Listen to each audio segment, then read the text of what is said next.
My name's Melanie Lewcock and I'm the clinic manager for the ALSPAC study, and I'm going to talk to you today about the role of virtual visits in LPS data collection as a result of COVID. So just a quick bit of background. So ALSPAC is also known as Children of the 90s, and we're a birth cohort study based in Bristol in the UK. We recruited around 14,500 pregnant women in 1992, and for the last 30 years we've been following these original children and their mothers and fathers. More recently, we've extended recruitment to children of the children. We're a biomedical study, and face-to-face data and sample collection is our gold standard. That's what we do. So this slide just illustrates the generations involved in the study, and those highlighted in red are the ones that we have most data on and are our main focus. Just for the rest of this talk, our original mothers and fathers recruited in 1991-92 are our G0 cohort, the children born in 91-92 are our G1 cohort, and the children of the children we're recruiting now are our G2 cohort.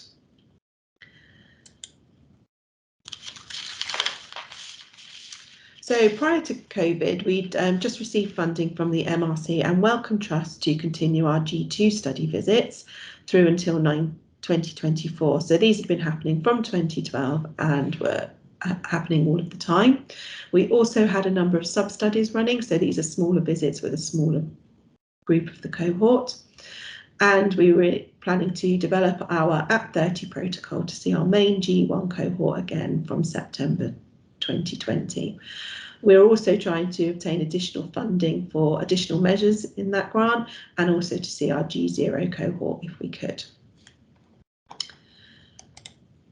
So as you're all aware, in March 2020 COVID hit, and that forced us to stop all face-to-face data collection and to re-evaluate all of our plans. Now, quite quickly, at the end of March 2020, we realised things weren't going to happen quite as we expected. So that's when the idea of remote visits or virtual visits and data collection came into our minds. We were able to set up and implement that from September 2020. We were able to restart our smaller sub-studies from the middle of April 2021. And we delayed the start of our main @30 data collection sweep until September this year, so we've just started now. However, during that time we were able to obtain additional funding that we wanted, and to develop the protocol, obtain ethics and train all of our staff. And we also threw in, just for good measure, an urgent public health COVID-19 study which was carried out face-to-face.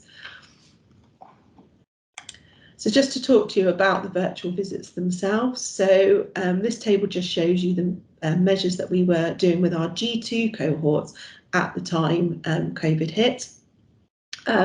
So we evaluated those to see which we thought we could do virtually and which we couldn't. So you'll see the vast majority we felt we could do in some way virtually. The ones that we couldn't were things that required large specialist equipment, for example, DEXA scans, or those that needed specialist skills, so skin folds and blood sampling. In order to implement our G2 virtual visits, we had to develop a number of systems. So the first one we had to look at was how we were actually going to do these video calls, which system we were going to use. It was important that these met information security standards and were supported by the University of Bristol. We also had to think about how we were going to send equipment to our participants, how we were going to package this, whether our staff were going to take these packages around or whether we were going to use a courier, and how we were going to time those deliveries. We also needed an electronic consent system. So fortunately for us, this was something we had already been talking about and planning. So we knew the system that we wanted to use, but we did have to expedite the implementation of this electronic consenting. And then we also needed to update both our data collection systems and our participant management systems in order to be able to implement these virtual visits. So following getting ethical approval, we carried out a small virtual visit pilot using the process you can see here. So this was to contact our participants to book an appointment, to send them out a pack containing the equipment they needed, then to carry out a video call, and finally to collect that back from them. So we did identify a number of issues at most of those stages. So, for example, how were our field workers going to call participants? They couldn't use their own telephones, so we had to implement Skype calling. Sending out the packs took a lot of staff time. They were driving around delivering these packs, so we had to keep it fairly local. And you wouldn't believe how many different types of packaging we tried.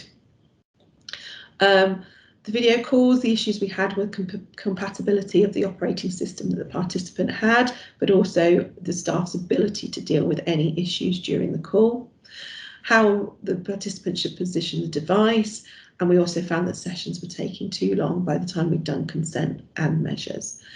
And also the participants were finding some of the measures hard to do alone. And then finally, we had to collect the pack. And again, this took lots of staff time.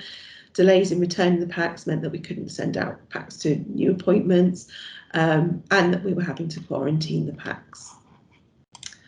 So following the pilot, we came up with an amended process, which involved having a separate consent appointment and measures appointment. So when we were booking the consent appointment, we included some eligibility checks. So that was making sure the type of device the participant had and that they were going to be able to connect to the call. Having a separate consent video appointment meant that the field worker had time to deal with any technical issues, that the participant got used to the video calling format, and that we also knew what the participants would and wouldn't do based on the consent that they'd given.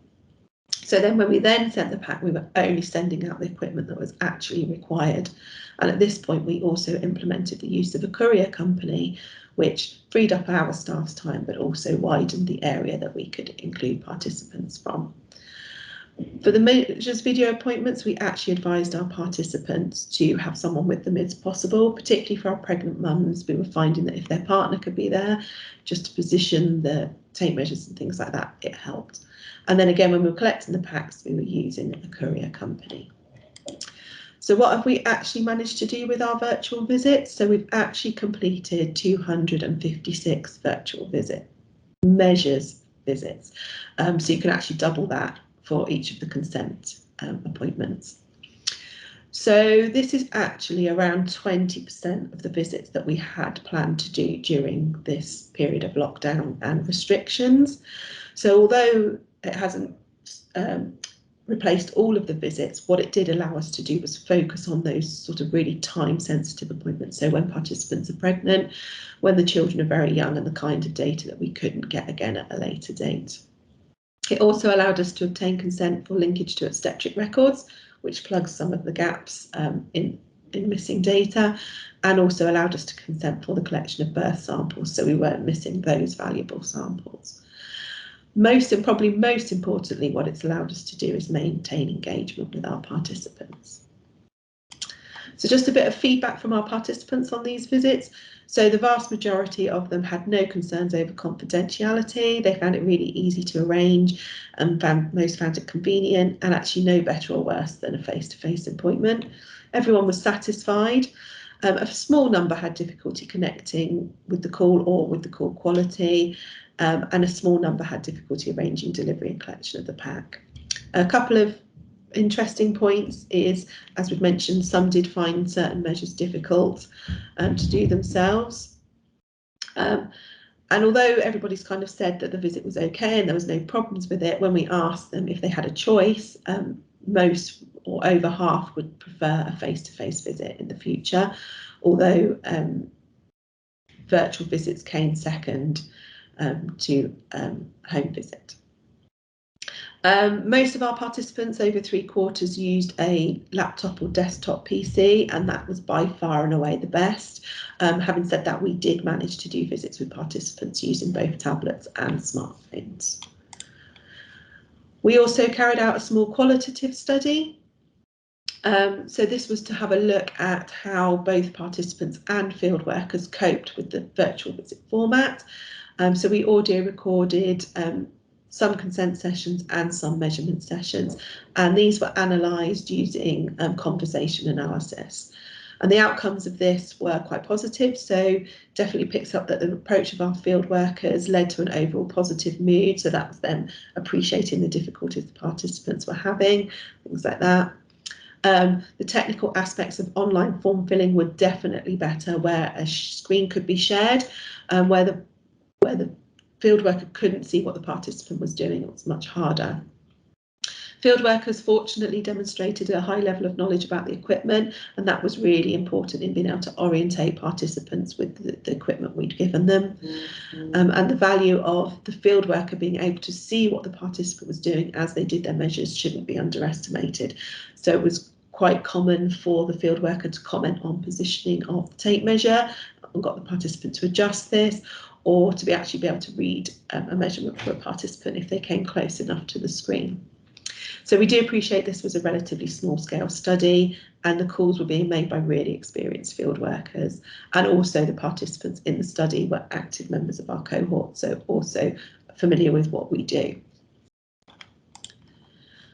So what have we learned? Well, we've definitely learned that some measures are more appropriate for virtual visits than others, and for physical measures that can be completed remotely, a video session is likely to be better than either a telephone call or just sending out instructions and getting a participant to do it themselves. Validation of our measurement data has been really difficult, so the ideal for this would have been repeating the measures face to face as soon as possible after the virtual measures. But as you can appreciate, at the time we've been doing this, that has not been possible. However, with our current data collection suite, that we're now doing some face to face, we've got the opportunity to do some validation. The cost for setting up our virtual visits was actually mainly the staff time to develop the protocols and the systems and to complete training. Now this is kind of established, I think it would be much more cost efficient and effective to implement virtual visits in the future. Sending and receiving equipment was by far the biggest challenge. So even if we had our own staff doing it, sometimes participants wouldn't be there. We had lots of failed pickups and collections by the courier company. So yeah, being able to do it with equipment that you could just post would definitely be easier than using couriers. Training staff remotely was a real challenge, so they were only just becoming familiar with video calling and working remotely themselves, and then we were trying to train them and ask them to help participants with those issues. But again, now this is established, that will be a lot easier in the future. So what does ALSPAC plan to do with this information we have about virtual visits? So we definitely think virtual visits can provide an alternative to face-to-face visits. And actually we plan and are continuing to use virtual visits, but probably more as an engagement tool. So in our current data collections that we've now returned to face-to-face, we have retained a virtual element, so we can use that to reach participants who may not traditionally want to come to a face-to-face appointment or can't come to a face-to-face appointment, so those overseas or where their personal circumstances don't allow it. But it is also future-proofing us, so we could revert to virtual visits should restrictions increase again. And I think ALSPAC will definitely consider the use of virtual visits in the setup of any of our future data collection suites. It may definitely be for some of our smaller sub-studies that a virtual visit could be more favourable and cheaper in some circumstances than a face-to-face visit.